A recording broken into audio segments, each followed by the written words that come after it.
ನಮ್ಮ ಹೋರಾಟ ನಿನ್ನೆಯಿಂದ ಪ್ರಾರಂಭ ಆಗಿದೆ. ಇವತ್ತು ಮುಕ್ತಾಯ ಆಗಿಲ್ಲ, ಇದು ಪ್ರಾರಂಭ ಅಷ್ಟೇನೆ. ಈ ರೀತಿ ಒಂದು ಜನವಿರೋಧಿ ಸರ್ಕಾರ ರಾಜ್ಯದಲ್ಲಿದ್ದಾಗ ಒಂದು ವಿರೋಧ ಪಕ್ಷವಾಗಿ ನಾಡಿನ ಜನರ ಪರವಾಗಿ ಒಂದು ಧ್ವನಿಯಾಗಿ ನಾವು ಹೋರಾಟ ಮಾಡ್ತಕ್ಕಂಥದ್ದು ಅನಿವಾರ್ಯ. ಅದರಲ್ಲೂ ಸಹ ಇಂಥ ಬಂಡ ಸರ್ಕಾರ, ಬಂಡ ಮುಖ್ಯಮಂತ್ರಿಗಳಿದ್ದಾಗ ನಾವು ಬೀದಿಗಿಳಿದು ಹೋರಾಟ ಮಾಡದೇನೆ ಬೇರೆ ಏನು ನಮಗೆ ದಾರಿ ಇಲ್ಲ. ಎಂಥ ದುಷ್ಟರಿದ್ದಾರೆ ಅಂತ ಹೇಳಿದ್ರೆ ಮೊದಲೇ ಜನ ಪರದಾಡ್ತಾ ಇದ್ದಾರೆ. ಇದರ ನಡುವೆನೂ ಕೂಡ ಮೊನ್ನೆ ರಾತ್ರಿ 2 ರೂಪಾಯಿ ಡೀಸೆಲ್ಗೆ ಜಾಸ್ತಿ ಮಾಡ್ತಾರೆ ಅಂತ ಹೇಳಿದ್ರೆ ಅಧಿಕಾರದ ಮದ ಅನ್ನೋದು ಬಿಟ್ಟರೆ ನಾವು ಇನ್ನೇನು ಹೇಳೋದಕ್ಕೆ ಸಾಧ್ಯ ಇಲ್ಲ.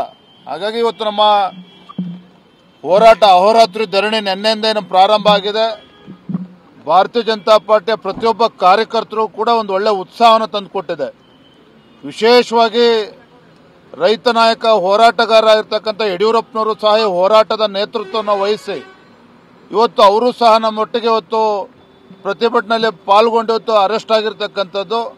ಮತ್ತು ದೊಡ್ಡ ಸಂಖ್ಯೆಯಲ್ಲಿ ಮಹಿಳೆಯರು, ತಾಯಂದರು ಹಿಂದೆಂದೂ ಕೂಡ ಈ ರೀತಿ ಸ್ಟೇಷನ್ ಮೆಟ್ಲು ಹತ್ತಿರಲಿಲ್ಲ, ಈ ರೀತಿ ಹೋರಾಟದಲ್ಲಿ ಭಾಗವಹಿಸಿರಲಿಲ್ಲ ನಮ್ಮ ತಾಯಂದ್ರು. ಅವರು ಸಹ ಇವತ್ತು ಬಹಳ ಉತ್ಸಾಹದಿಂದ ನಮ್ಮ ಹೋರಾಟಕ್ಕೆ ಬೆಂಬಲ ಕೊಟ್ಟಿರ್ತಕ್ಕಂಥದ್ದು. ಇಡೀ ರಾಜ್ಯಕ್ಕೆ ನಮ್ಮ ಮುಂದಿನ ಹೋರಾಟಕ್ಕೆ ಒಂದು ದೊಡ್ಡ ಕಿಚ್ಚನ್ನು ಹಚ್ಚಿದಂತಾಗಿದೆ, ಒಂದು ಪ್ರೇರಣೆ ಸಿಕ್ಕಿದೆ, ಒಂದು ಶಕ್ತಿ ಸಿಕ್ಕಿದೆ.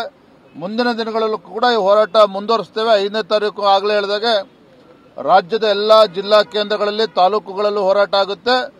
ಏಪ್ರಿಲ್ 7ನೇ ತಾರೀಕು ತಾಯಿ ಚಾಮುಂಡೇಶ್ವರಿಗೆ ಪೂಜೆಯನ್ನು ಸಲ್ಲಿಸಿ ಅಲ್ಲಿಂದ ನಮ್ಮ ಹೋರಾಟ ಇನ್ನು ಮುಂದಕ್ಕೆ ಸಾಗ್ತದೆ. ಯತ್ನಾಳ್ ಅವರು ಇವತ್ತು ಉಚ್ಚಾಟನೆ ಆದ್ಮೇಲೂ ಕೂಡ ವಿಧಾನಸೌಧದಲ್ಲಿ ನಿಮ್ ವಿರುದ್ಧ ಮಾತಾಡಿದ್ದಾರೆ ಸರ್. ಯಡಿಯೂರಪ್ಪನವರು ವಿಜೇಂದ್ರನ ಮುಖ್ಯಮಂತ್ರಿ ಮಾಡೋವರೆಗೂ ಬಿಡಲ್ಲ, ಅಷ್ಟು ಭ್ರಷ್ಟಾಚಾರ ಮಾಡ್ಕೊಂಡು ಕುಂತಿದ್ದಾರೆ ಅಂತ. ಅವ್ರಿಗೆ ಸಮಯ ಬಹಳ ಇದೆ, ಮಾತಾಡ್ಲಿ. ನಾನು ಹಿರಿಯರಿದ್ದಾರೆ, ಅವರು ಇರ್ಲಿ ಬಿಡೋಣ, ಅವ್ರು ಮಾತಾಡ್ಲಿ. ನನಗೆ ಅದ್ರ ಬಗ್ಗೆ ನಾವು ವಿರೋಧನೂ ಇಲ್ಲ, ನಾನು ಅದಕ್ಕೇನು ಪ್ರತಿಕ್ರಿಯೆ ನೀಡೋದಿಲ್ಲ. ಅವರು ಸ್ವತಂತ್ರ ಇದ್ದಾರೆ, ಅದ್ರ ಬಗ್ಗೆ ಹೆಚ್ಚನ್ನು ಮಾತನಾಡೋದಿಲ್ಲ. ಧನ್ಯವಾದ, ಥ್ಯಾಂಕ್ ಯು. ಇವತ್ತು ಶಾಂತಿಯುತ ಹೋರಾಟ ನಡೀತಾ ಇತ್ತು, ಧರಣಿ ನಡೀತಾ ಇತ್ತು, ಏಕಾಏಕಿ ಇವತ್ತು ಟೈರ್ ಬೆಂಕಿ ಹಚ್ಚಿರೋದು ಈ ರೀತಿಯ ಕೂಡ ಆಗಿದೆ. ಅಂದ್ರೆ ಇದೇ ರೀತಿ ಹೋರಾಟ ಇರುತ್ತಾ ಮುಂದೇನು? ನೋಡ್ತಾ ಇರಿ, ಈ ಸರ್ಕಾರಕ್ಕೆ ಬಾರಿ ಕೋಲ್ ತಗೊಂಡು ಜನ ಬಾರಿಸ್ಬೇಕು, ಆ ರೀತಿನ ಹೋರಾಟ ಇರ್ತದೆ. Thank you.